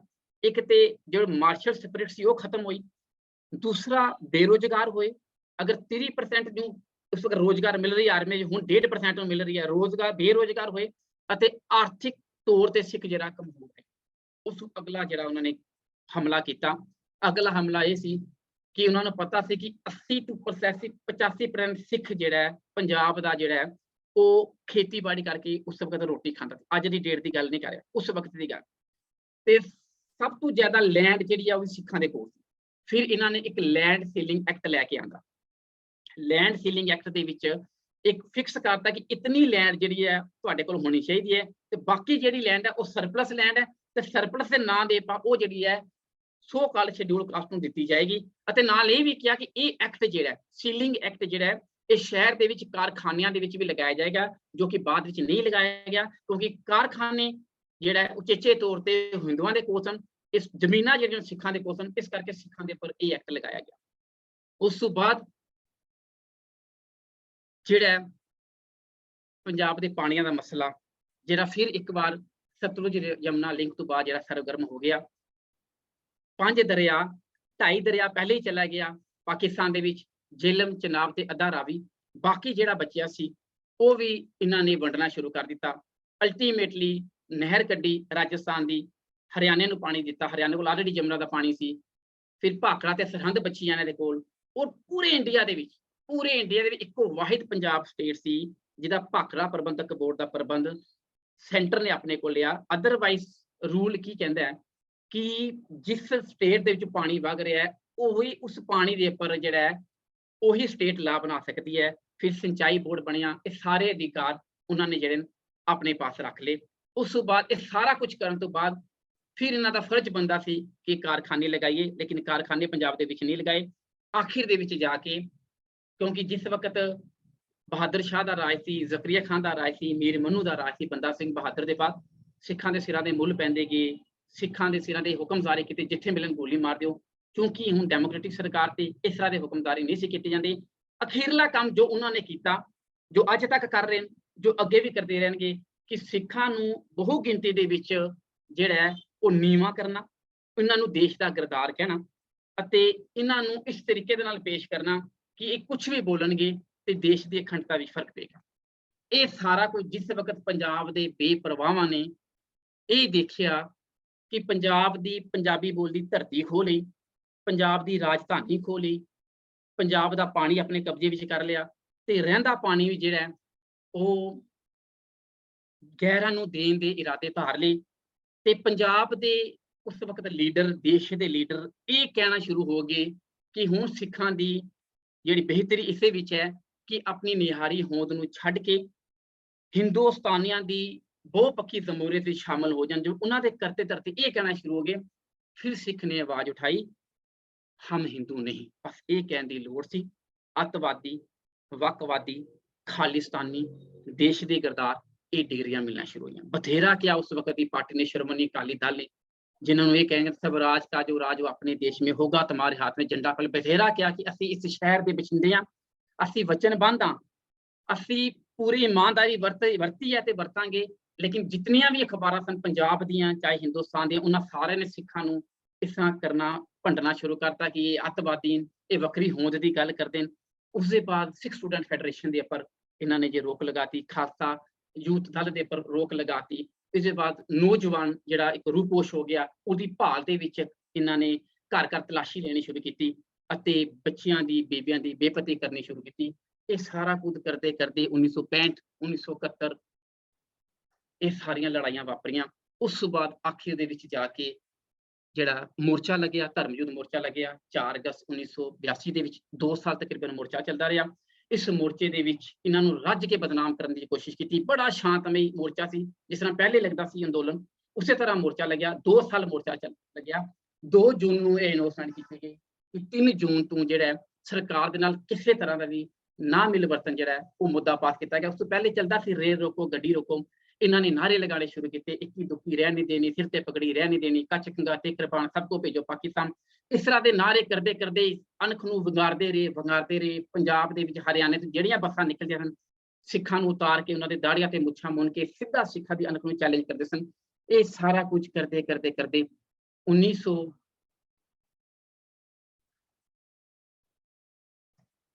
ਇਹ ਸਾਰਾ ਕੁਝ ਕਰਦੇ ਕਰਦੇ ਫਿਰ ਆਖਿਰ ਦੇ ਵਿੱਚ 1984 ਦਾ ਅਟੈਕ ਹੋਇਆ। 1984 ਦੇ ਅਟੈਕ ਵਿੱਚ ਅਸੀਂ ਸਾਰੇ ਜਾਣਦੇ ਹਾਂ ਉਹਦਾ ਕਾਰਨ ਕੀ ਸੀ। ਫਿਰ ਮਨਮੋਹਨ ਸਿੰਘ ਜੀ ਨੇ ਬੜੀ ਵਾਰ ਵਿਸ਼ਾ ਨਿਭਾਇਆ ਹੈ। ਆਪਰੇਸ਼ਨ ਸੰਘ ਰੋਜ਼ ਕਰਨਾ ਸੀ ਕਿ ਘੱਟ ਗਿਣਤੀ ਦੇ ਨਾਲ 20 ਕਮਾਂਡੋ ਤੇ 50 ਸਿਵਲੀਅਨ ਉਹਦੇ ਨਾਲ ਜਿਹੜੇ ਖਤਮ ਹੋਣੇ ਸਨ, ਅਤੇ ਜਿਹੜਾ Sant Jarnail Singh snatch and grab operation ਦੇ ਰਾਹੀਂ ਪਕੜ ਲਿਆ ਜਾਣਾ ਸੀ। ਇੱਕ ਇੰਦਰਾ ਗਾਂਧੀ ਨੂੰ ਮਨਜ਼ੂਰ ਨਹੀਂ ਸੀ। ਮਨਜ਼ੂਰ ਕਿਉਂ ਨਹੀਂ ਸੀ? ਸਭ ਤੋਂ ਵੱਡਾ ਕਾਰਨ ਇਹ ਹੈ ਕਿ ਸੰਗਤ ਸਿੰਘ ਹਿਸਟਰੀ ਆਫ ਸਿੱਖਸ ਦੇ ਵਿੱਚ ਲਿਖਦੇ ਨੇ 1980 ਦੇ ਵਿੱਚ ਇੰਦਰਾ ਗਾਂਧੀ ਨੇ ਇੱਕ ਕਮੇਟੀ ਬਣਾਈ ਰਛਪਾਲ ਸਿੰਘ ਦੀ ਅਗਵਾਈ ਦੇ ਵਿੱਚ, ਰਛਪਾਲ ਕਪੂਰ ਦੀ ਅਗਵਾਈ ਦੇ ਵਿੱਚ, ਕਿ ਪਤਾ ਕਰੋ ਕਿ ਸਾਡੇ ਪੂਰਵਜ ਵਾਕਈ ਗੰਗੂ ਬ੍ਰਾਹਮਣ ਦੇ ਨਾਲ ਮਿਲਦੇ ਸਨ। ਤੇ ਉਹਨਾਂ ਦੀ ਉਸਨੇ ਰਿਪੋਰਟ ਕੀਤੀ ਇੰਦਰਾ ਗਾਂਧੀ ਨੂੰ, ਵਾਕਈ ਤੁਹਾਡੇ ਜਿਹੜੇ ਪੂਰਵਜ ਸਨ ਇਹ ਗੰਗੂ ਬ੍ਰਾਹਮਣ ਦੇ ਨਾਲ ਮਿਲਦੇ ਸਨ। ਔਰ Discovery of India Jawahar Lal Nehru ਨੇ ਇਹ ਗੱਲ ਲਿਖੀ ਹੈ ਕਿ ਸਾਡੇ ਪੂਰਵਜ ਕਸ਼ਮੀਰ ਦੀਆਂ ਵਾਦੀਆਂ ਵਿੱਚ ਚਲੇ ਗਏ ਸਨ। ਗੰਗੂ ਬ੍ਰਾਹਮਣ ਦਾ ਪੁੱਤਰ ਰਾਜਕੋਲ, ਰਾਜਕੋਲ ਦਾ ਲక్ష్ਮੀ ਨਾਰਾਇਣ, ਲక్ష్ਮੀ ਨਾਰਾਇਣ ਦਾ ਗੰਗਾਧਰ, ਗੰਗਾਧਰ ਦਾ ਮੋਤੀ ਲਾਲ ਨਹਿਰੂ, ਜਵਾਹਰ ਲਾਲ ਨਹਿਰੂ ਤੇ ਇੰਦਰਾ ਗਾਂਧੀ। ਇਸ ਵਕਤ ਇਹ ਪਤਾ ਚੱਲਿਆ ਇੰਦਰਾ ਗਾਂਧੀ ਕਹਿੰਦੀ ਮੈਂ ਖੁਰਾ ਕੁਝ ਮਿਟਾ ਦਾਂ, ਖਤਮ ਕਰ ਦੇਣਾ ਇਹਨਾਂ ਨੂੰ। ਔਰ ਇਹ ਗੱਲ ਮੋਤੀ ਲਾਲ ਨਹਿਰੂ ਕਹਿੰਦਾ, ਸੰਗਤ ਸਿੰਘ ਲਿਖਦਾ ਆਪਣੀ ਕਿਤਾਬ ਦੀ, ਕਹਿੰਦਾ ਮੋਤੀ ਲਾਲ ਨਹਿਰੂ ਤੇ ਇਹ ਕਹਿ ਗਏ ਸੀ ਮੈਂ ਤੇ ਸਿੱਖਾਂ ਨੂੰ ਮੈਨੂੰ ਮੇਰੇ ਬਸ ਵਿੱਚ ਹੋਏ ਤਾਂ ਮੈਂ ਮੱਲਿਆ ਮੇਟ ਕਰ ਦਿਆਂਗਾ। ਇਹ ਉਹੀ ਮੋਤੀ ਲਾਲ ਨਹਿਰੂ ਹੈ ਜਿਹੜਾ ਕਹਿੰਦਾ ਸੀ ਮੈਂ ਅਕਾਲੀਆ ਤੁਹਾਨੂੰ ਸਲਾਮ ਕਰਦਾ, ਤੁਹਾਨੂੰ ਸਲਾਮ ਕਰਨਾ, ਤੁਸੀਂ ਸੁਤੰਤਰਤਾ ਸੰਗਰਾਮ ਦਾ ਜਿਹੜਾ ਉਹ ਤੁਸੀਂ ਝੰਡਾ ਚੁੱਕਿਆ। ਉਹੀ ਮੋਤੀ ਲਾਲ ਨਹਿਰੂ ਕਹਿੰਦਾ ਮੈਂ ਚਾਹੁੰਦਾ ਕਿ ਮੈਂ ਪੰਜਾਬ ਨੂੰ ਹਿੰਦੁਸਤਾਨ ਦੇ ਨਕਸ਼ੇ ਵਿੱਚੋਂ ਖਤਮ ਕਰ ਦਿਆਂ। ਇਹ ਸਾਰਾ ਕੁਝ ਵਾਪਰਿਆ। ਫਿਰ ਜੋ 1984 ਦੇ ਵਿੱਚ ਇਸਤਰੀਆਂ ਦਾ, ਬੱਚਿਆਂ ਦਾ, ਬਜ਼ੁਰਗਾਂ ਦਾ, ਨੌਜਵਾਨਾਂ ਦਾ ਜੋ ਘਾਣ ਹੋਇਆ ਉਹਦੀ ਮਿਸਾਲ ਕਿਧਰੇ ਵੀ ਨਹੀਂ ਮਿਲਦੀ। ਉਸ ਵਕਤ ਹੋਇਆ 1984 ਦੇ ਵਿੱਚ, ਜਿਸ ਵਕਤ ਹੈਗ ਕਨਵੈਨਸ਼ਨ 1899 1907 ਵਿੱਚ ਹੋ ਚੁੱਕੀ ਹੈ, 1949 ਦੇ ਵਿੱਚ ਜਨੇਵਾ ਕਨਵੈਨਸ਼ਨ ਹੋ ਚੁੱਕੀ ਹੈ। UNO ਦੇ ਵਿੱਚ ਵਾਰ-ਵਾਰ ਮਤੇ ਪਾਸ ਕੀਤੇ ਗਏ ਕਿ ਕਿਸੇ ਵੀ ਸਿਵਿਲੀਅਨ ਨੂੰ ਬਿਨਾਂ ਦੋਸ਼ ਮਾਰਨਾ ਅਪਰਾਧ ਹੈ, ਮਹਾਨ ਦੋਸ਼ ਹੈ। ਕਿਸੇ ਵੀ ਸਿਵਿਲੀਅਨ ਨੂੰ ਸ਼ਸਤਰਹੀਨ ਨੂੰ ਮਾਰਨਾ ਮਹਾਨ ਦੋਸ਼ ਹੈ। ਕਿਸੇ ਵੀ ਸਿਵਿਲੀਅਨ ਨੂੰ ਬਗੈਰ ਉਹਦਾ ਜ਼ੁਲਮ ਸਾਬਤ ਕੀਤੇ ਮਾਰਨਾ ਦੋਸ਼ ਹੈ। ਸੱਤਿਆਂ ਦਾ ਸੱਤਪਾਂ ਕਰਨਾ ਦੋਸ਼ ਹੈ। ਅਗਰ ਇਹ ਸਾਰਾ ਕੁਝ ਵਾਪਰਦਾ ਹੈ, ਇਸ ਲਈ ਪ੍ਰੈਸ ਜ਼ਿੰਮੇਵਾਰ ਹੈ। ਯੂਨਾਈਟਿਡ ਨੇਸ਼ਨ ਆਰਗੇਨਾਈਜੇਸ਼ਨ ਦੇ ਵਿੱਚ ਇਹ ਸਾਰਾ ਕੁਝ ਪਾਸ ਹੋ ਚੁੱਕਾ ਸੀ, ਉਹਦੇ ਬਾਵਜੂਦ ਵੀ ਜੋ ਘਾਣ ਕੀਤਾ ਗਿਆ ਉਹ ਅਸੀਂ ਸਾਰੇ ਜਾਣਦੇ ਹਾਂ। ਕਿਸ ਤਰ੍ਹਾਂ ਉਹਦੀ ਜ਼ਹਿਨੀਅਤ ਦੇਖੋ, ਇਹਨਾਂ ਦੀ ਜ਼ਹਿਨੀਅਤ। 28 ਬੱਚੇ 4 ਤੋਂ 12 ਸਾਲ ਦੇ ਲੁਧਿਆਣੇ ਦੀ ਜੇਲ੍ਹ ਵਿੱਚ ਹਨ। ਉਹਨਾਂ ਉੱਪਰ ਦਫਾ 107 ਤੇ 151 ਲਗਾਈ ਗਈ। ਅਮਨ ਭੰਗ ਕਰਨਗੇ 4 ਤੋਂ 12 ਸਾਲ ਦੇ ਬੱਚੇ। ਇਹਨਾਂ ਦੀ ਜ਼ਹਿਨੀਅਤ ਦੇਖੋ। ਇਹ ਸਾਰਾ ਕੁਝ ਇੱਥੇ ਨਹੀਂ ਰੁਕਿਆ। ਇਸ ਤੋਂ ਬਾਅਦ ਇਹ ਸਾਰਾ ਕੁਝ ਚੱਲਦਾ ਅਕਤੂਬਰ 1984 ਤੱਕ ਵਾਪਰਦਾ ਗਿਆ। ਬੜੀ ਸਿੱਖਾਂ ਦੀਆਂ ਬੇਪਤੀਆਂ ਹੋਈਆਂ, ਫਰਜ਼ੀ ਮੁਕਾਬਲੇ ਕੀਤੇ ਗਏ, ਸਿੱਖਾਂ ਨੂੰ ਬਦਨਾਮ ਕਰਨ ਦੇ ਵਿੱਚ ਐਨਕਾਊਂਟਰ ਫਰਜ਼ੀ ਕੀਤੇ ਗਏ, ਸਿੱਖਾਂ ਦੇ ਭੇਸ ਦੇ ਵਿੱਚ ਹਿੰਦੂਆਂ ਨੂੰ ਮਾਰਿਆ ਗਿਆ ਬੱਸਾਂ ਚੋਂ ਕੱਢ ਕੇ। ਇਹ ਸਾਰਾ ਕੁਝ ਚਲਦੇ ਤੇ 1984 ਨਵੰਬਰ ਦੀ ਹਜੇ ਲੋਅ ਪੂਰੀ ਤਰ੍ਹਾਂ ਨਹੀਂ ਸੀ ਹੋਈ ਤੇ ਹਰ ਸਿੱਖ ਦੇਸ਼ ਦਾ ਦੁਸ਼ਮਣ ਗਰਦਾਰਿਆ ਗਿਆ। ਹਰ ਸਿੱਖ ਜਿਹਦੇ ਸਿਰ ਪਰ ਪਗੜੀ ਤੇ ਮੂੰਹ ਪਰ ਦਾੜੀ, ਉਹਦੀ ਮੌਤ ਦਾ ਵਾਰੰਟ ਸੀ। ਕਿਸ ਤਰੀਕੇ ਦੇ ਨਾਲ ਹੋਇਆ ਫਿਰ ਦਿੱਲੀ ਦੇ ਵਿੱਚ ਅਸੀਂ ਸਾਰੇ ਦੇ ਸਾਰੇ ਜਾਣਦੇ ਹਾਂ ਕਿਸ ਤਰੀਕੇ ਦੇ ਨਾਲ ਹੋਇਆ। ਮਰਦੇ ਲੀਡਰ ਮਰਦੇ, ਕੱਲ ਵੀ ਮਰਿਆ ਸ਼ਿੰਜ਼ੋ ਐਬੇ ਜਾਪਾਨ ਦਾ ਪ੍ਰਾਈਮ ਮਿਨਿਸਟਰ, ਕੱਲ ਵੀ ਮਰਿਆ। ਨਥੂਰਾਮ ਗੋਡਸੇ ਮਹਾਤਮਾ ਗਾਂਧੀ ਨੂੰ ਮਾਰਦਾ, ਉਸ ਵਕਤ ਵੀ ਲੀਡਰ ਮਰਿਆ। ਜੈਨਫਰ ਕੈਨੇਡੀ ਅਮਰੀਕਾ ਦਾ ਮਰਦਾ, ਉਸਦਾ ਵੀ ਕਤਲ ਹੁੰਦਾ। ਮੁਜਬਿਲ ਰਹਿਮਾਨ ਬੰਗਲਾਦੇਸ਼ ਦਾ ਕਤਲ ਹੁੰਦਾ, ਲਿਆਕਤ ਅਲੀ ਪਾਕਿਸਤਾਨ ਦਾ ਕਤਲ ਹੁੰਦਾ। ਲੀਡਰ ਮਰਦੇ ਨੇ, ਲੇਕਿਨ ਇਹਨਾਂ ਲੀਡਰਾਂ ਦੇ ਬਾਅਦ ਕਦੇ ਵੀ ਨੇਸ਼ਨ ਦੇ ਵਿੱਚ ਇਸ ਤਰ੍ਹਾਂ ਦਾ ਜੋ ਹੈ ਵਰਤਾਰਾ ਨਹੀਂ ਵਾਪਰਿਆ ਗਿਆ ਜਿਸ ਤਰ੍ਹਾਂ ਦਾ ਵਰਤਾਰਾ ਵਾਪਰਿਆ ਗਿਆ। ਔਰ ਸਭ ਤੋਂ ਵੱਡੀ ਗੱਲ, ਜਦ ਧਾਰਮਿਕ ਅਦਾਰੇ ਤੁਸੀਂ ਇਕੱਠੇ ਅਟੈਕ ਕਰ ਰਹੇ ਹੋ, 37 ਗੁਰਦੁਆਰੇ 1984 ਵਿੱਚ ਜੂਨ ਦੇ ਵਿੱਚ ਸੇਮ ਡੇ ਕਰ ਰਹੇ ਹੋ, 173 ਗੁਰਦੁਆਰੇ ਤੁਸੀਂ ਦਿੱਲੀ ਦੇ ਵਿੱਚ ਸਾੜ ਰਹੇ ਹੋ, ਰੈਫਰੈਂਸ ਲਾਇਬ੍ਰੇਰੀ ਤੁਸੀਂ 8 ਜੂਨ ਨੂੰ ਸਾੜ ਰਹੇ ਹੋ, ਜਦ ਕਿ ਜਿਹੜੇ ਤੁਸੀਂ ਕਹਿੰਦੇ ਸੋ ਸੰਤ ਜਰਨੈਲ ਸਿੰਘ ਜਿਹੜੇ ਸਨ, ਸੁਬੇਗ ਸਿੰਘ ਜਿਹੜੇ ਸਨ, ਅਮਰੀਕ ਸਿੰਘ, ਸਾਰੇ ਪਕੜੇ ਗਏ, ਸ਼ਨਾਖਤ ਹੋ ਗਈ 7 ਜੂਨ ਨੂੰ। ਫਿਰ 8 ਜਨਵਰੀ ਨੂੰ ਰੈਫਰੈਂਸ ਲਾਇਬ੍ਰੇਰੀ ਸਾੜੀ ਗਈ, 500 ਤੋਂ ਵੱਧ ਗੁਰੂ ਗ੍ਰੰਥ ਸਰੂਪ ਸਾੜੇ ਗਏ, ਸਾਰਾ ਇਤਿਹਾਸ ਖਤਮ ਕੀਤਾ ਗਿਆ। ਇਹਦਾ ਕਾਰਨ ਨਹੀਂ ਸੀ ਕਿ ਉਹ ਨਹੀਂ ਚਾਹੁੰਦੇ ਕਿ ਅਸੀਂ ਆਪਣੇ ਮੂੰਹ ਚੋਂ ਇਹ ਬਾਤ ਕੱਢੀਏ ਕਿ ਸਿੱਖ ਵੱਖਰੀ ਕੌਮ ਹੈ।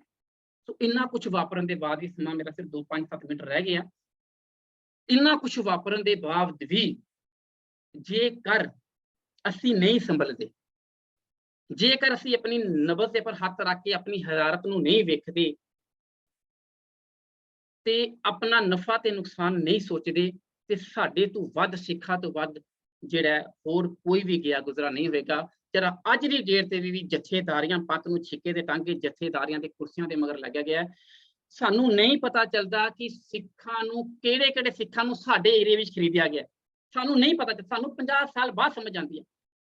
ਕਮਾਲ ਦੀ ਤੁਸੀਂ ਦੇਖੋ, ਆਪ ਗੌਰਮੈਂਟ ਹਥਿਆਰ ਪਹੁੰਚਾ ਰਹੀ ਹੈ ਦਰਬਾਰ ਸਾਹਿਬ ਦੇ ਵਿੱਚ, ਔਰ ਤ੍ਰਿਵੇਦੀ ਜਿਹੜਾ ਥਰਡ ਏਜੰਸੀ ਦਾ ਇਹਨਾਂ ਦਾ ਲੀਡਰ ਹੈ ਇੰਦਰਾ ਗਾਂਧੀ, ਜਿਹੜਾ 1982 ਦੇ ਵਿੱਚ ਇੰਦਰਾ ਦੀ third agency core super intelligence organisation ਜਿਹੜੀ ਸਾਰਾ ਕੁਝ ਦੇਖ ਰਹੀ ਹੈ। 5-6 ਜੂਨ ਨੂੰ ਅਟੈਕ ਜਿਸ ਵਕਤ ਹੋ ਰਿਹਾ ਹੈ, ਇੱਕ ਹਫ਼ਤਾ ਪਹਿਲੇ ਤ੍ਰਿਵੇਦੀ ਗੁਰੂ ਰਾਮਦਾਸ ਸਰਾਂ ਦੇ 3-4 ਦਿਨ ਬੈਠਾ ਹੈ ਉੱਥੇ, ਜਨਰਲ ਸੁਬੇਗ ਸਿੰਘ ਨਾਲ ਗੱਲਾਂ ਵਗੈਰਾ ਕਰ ਰਿਹਾ ਹੈ, ਉੱਤੋਂ ਸੂਹ ਲੈ ਰਿਹਾ ਹੈ ਕਿ ਹਾਂ ਅਸੀਂ ਹਮਲਾ ਕਰਾਂਗੇ, ਅਸੀਂ ਪੂਰੇ ਦੇ ਪੂਰੇ ਕਾਮਯਾਬ ਹੋਵਾਂਗੇ। ਸਾਨੂੰ ਨਹੀਂ ਪਤਾ ਚੱਲਦਾ, ਜੋ ਮੈਂ ਗੱਲ ਲਾਸਟ ਵਿੱਚ ਕਹਿ ਰਿਹਾ ਕਿ ਸਾਡੇ ਮੁਹੱਲੇ ਦੇ ਵਿੱਚ, ਸਾਡੇ ਏਰੀਏ ਦੇ ਵਿੱਚ, ਸਾਡੇ ਜਥੇਬੰਦੀਆਂ ਦੇ ਵਿੱਚ ਕਿਹੜਾ ਬੰਦਾ ਉਹਨਾਂ ਨੇ ਖਰੀਦ ਲੈਣਾ ਹੈ। ਹੁਣ ਡਿਸਟ੍ਰਿਕਟ ਗੁਰਦੁਆਰਾ ਪ੍ਰਬੰਧਕ ਕਮੇਟੀ ਬਣੀ ਹੈ ਨਾ, ਔਰ ਮੈਨੂੰ ਮੇਰਾ ਇੱਕ ਪਰਸਨਲ ਐਕਸਪੀਰੀਅੰਸ, ਮੈਂ ਦਾਅਵੇ ਨਾਲ ਕਹਿੰਦਾ, ਅੱਜ ਦੀ ਡੇਟ ਤੱਕ ਇੱਕ ਗੁਰਪੁਰਬ ਮਨਾਇਆ ਉਹਨਾਂ ਨੇ ਮੂਲ ਨਾਨਕ ਸ਼ਰਮ, ਅੱਜ ਦੀ ਡੇਟ ਤੱਕ 2-3 ਬੰਦੇ ਉਹਨਾਂ ਨੇ ਪੱਕਾ ਖਰੀਦ ਲਏ। ਸਾਨੂੰ 40-50 ਸਾਲ ਬਾਅਦ ਜਾ ਕੇ ਪਤਾ ਚੱਲੇਗਾ, ਜਦੋਂ ਇਤਿਹਾਸ ਲਿਖਿਆ ਜਾਏਗਾ ਸਾਨੂੰ ਤਾਂ ਪਤਾ ਚੱਲੇਗਾ ਕਿ ਹਾਂ ਸਾਡੇ ਬੰਦੇ ਖਰੀਦੇ ਗਏ।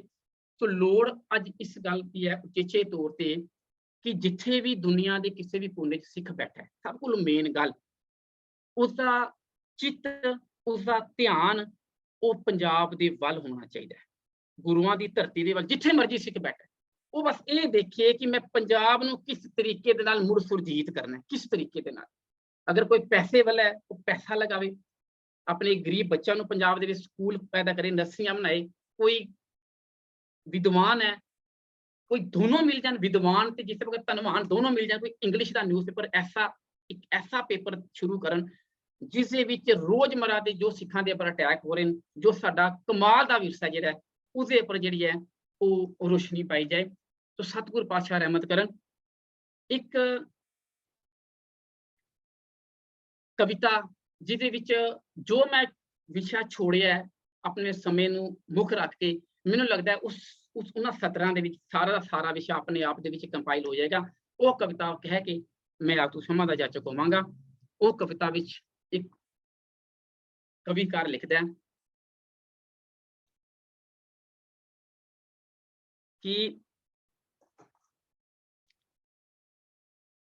कलगियां वालिया आ वेख लै तेरी कौम दे बदले रंग, तेनू वक्त सानू वक्त ने मारा मारियां असी मुड़ तू हो गए नंग, सानू आन गुलामी घेरिया साडे सीने वसदी जहर, असी फिरदे डग मंगांदे साडे लंगड़े हो गए पैर। अज कोई नहीं गल नाल लांदा साडी रोंदी जिंद निमाणी नू, मैं देश नहीं अपना मनदा जिथे अग्गां लगन पानी। असी लहू ते दरिया रोड़ के वो कीती बत्तर हिंद दी धौण, उसदा नाम है मिलिया सानू साडे मासूम पुट्टे नूं, साडे तख्ते तोपां चाड़ियां साडी हर पल रोवे अख, असी हंझू रोए खून दे साडी मारी गई मत। अज कोई नहीं गल नाल लावदा साडी रोंदी जिंद निमाणी नूं, मैं देश नहीं अपना मनदा जिथे अग्गां लगन पानी। असी सांझ च धोखा खा लिया साडा दुश्मन बनिया यार, सानू अगों जफियां पाण दा साडे पिठ ते करदा वार, साडे बोलन ते पाबंदियां ते हुक ना सुनदा कोई, ए धरती अज पंजाब दी रो रो कमली हुई। मैं चुक चुक मथे लामदा इस खून च वजी कहानी नूं, मैं देश नहीं अपना मनदा जिथे अग्गां लगन बाणी। असी बिखरे पैंडे चल के आए बिरहां वाले शहर, अज अपने विच मकान दे असी बन के वसीए गैर, साडे सिर ते झक्खड़ झुलदे ते सीने बलदी अग, मेरी रूह है चीका मारदी वेख पैड़ी रुलदी पग। अज कोई भी नहीं सुलझाउंदा इस होर उलझदी ढाणी नूं, मैं देश नहीं अपना मनदा जिथे अग्गां लगन पाणी। वो कोई स्वरूप गुरां दे साड़दा, कोई रचदा है सवांग, वेख घुमदे वांगन राजियां मेरी निकलदी है बांग, मेरी अनख नूं अनख चीचियां ते रोला पावे जमीर। मैं पुछां वड्डा वड्डे रब कैसी लिखदी तू तकदीर, अज क्यों नहीं नथ कोई पावदा इस संडियां दी धाणी नूं, मैं देश नहीं अपना मनदा जिथे अग्गां लगन पाणी। अज मेरे सोहना वीर किसान खुद भुक्खा सोवे रात नूं दी करजा कड्डे जान, नाल मिट्टी दे नाल खह खह के ओह बन बैठा पेखारी, उहदे डाके वजन हक ते उहदी रुल गई है सरदारी। असी खुद मालक दरियावां दे, असी मालक 5 दरियावां दे ते आप तरसदे पानी नूं, मैं देश नहीं अपना मनदा जिथे अग्गां लगन बाणी। अज गबरू मेरे देश दे अकेलियां सतरां, अज गबरू मेरे देश दे क्यों बदली बैठे भेस, कुछ वस नशियां दे पै गए कुछ तुर गए ने परदेस, हत्थां विच डिग्रियां महंगियां बन वेटर कमान रुपईए, वो साडे हिस्से दियां जो कुर्सियां ਉੱਥੇ ਆਣ ਬੈਠੇ ਨੇ ਭਈਏ, ਮੰਡ ਸੱਦੇ ਭਿੰਡਰਾਂ ਵਾਲਿਆ, ਅੱਜ ਸਾਂਭ ਲੈ ਫੇਰ ਜਵਾਨੀ ਨੂੰ। ਉਹ ਦੇਸ਼ ਨਹੀਂ ਮੇਰਾ ਹੋ ਸਕਦਾ ਜਿੱਥੇ ਅੱਗਾਂ ਲੱਗਣ ਬਾਣੀ ਨੂੰ। ਉਹ ਦੇਸ਼ ਨਹੀਂ ਸਿੱਖਾਂ ਦਾ ਹੋ ਸਕਦਾ ਜਿੱਥੇ ਅੱਗਾਂ ਲੱਗਣ ਬਾਣੀ ਨੂੰ। ਉਹ ਦੇਸ਼ ਨਹੀਂ ਮੇਰਾ ਹੋ ਸਕਦਾ ਜਿੱਥੇ ਅੱਗਾਂ ਲੱਗਣ ਬਾਣੀ ਨੂੰ। ਸਤਿਗੁਰ ਪਾਤਸ਼ਾਹ ਰਹਿਮਤ ਕਰਨ। ਇੱਕ ਨਹੀਂ, ਅਨੇਕਾਂ ਪ੍ਰਕਾਰ ਦੀਆਂ ਗਲਤੀਆਂ ਭੁੱਲਾਂ ਹੋ ਗਈਆਂ ਹੋਣਗੀਆਂ ਵਿਸ਼ਾ ਨਿਭਾਉਂਦਿਆਂ, ਕਿਉਂਕਿ ਆਪ ਸਾਰੇ ਹਿੰਦੁਸਤਾਨ ਦੀ ਕਰੀਮ ਜਿਹੜੀ ਹੈ ਇੱਥੇ ਬੈਠੀ ਹੈ। ਅਨੇਕਾਂ ਪ੍ਰਕਾਰ ਦੀਆਂ ਗਲਤੀਆਂ ਹੋ ਗਈਆਂ। ਬੜੀ ਹਿੰਮਤ ਪਾਤਸ਼ਾਹ ਨੇ ਬਖਸ਼ੀ ਆਪ ਸਾਰੇ ਦੇ ਸਾਹਮਣੇ ਵਿਸ਼ਾ ਨਿਭਾਉਣ ਦੀ। ਅਨੇਕਾਂ ਗਲਤੀਆਂ ਹੋ ਗਈਆਂ, ਸਤਿਗੁਰ ਬਖਸ਼ਣਯੋਗ ਹੈ, ਆਪ ਜੀ ਬਖਸ਼ਣਯੋਗ। ਫਤਿਹ ਪ੍ਰਵਾਨ ਕਰੋ। ਵਾਹਿਗੁਰੂ ਜੀ ਕਾ ਖਾਲਸਾ, ਵਾਹਿਗੁਰੂ ਜੀ ਕੀ ਫਤਿਹ।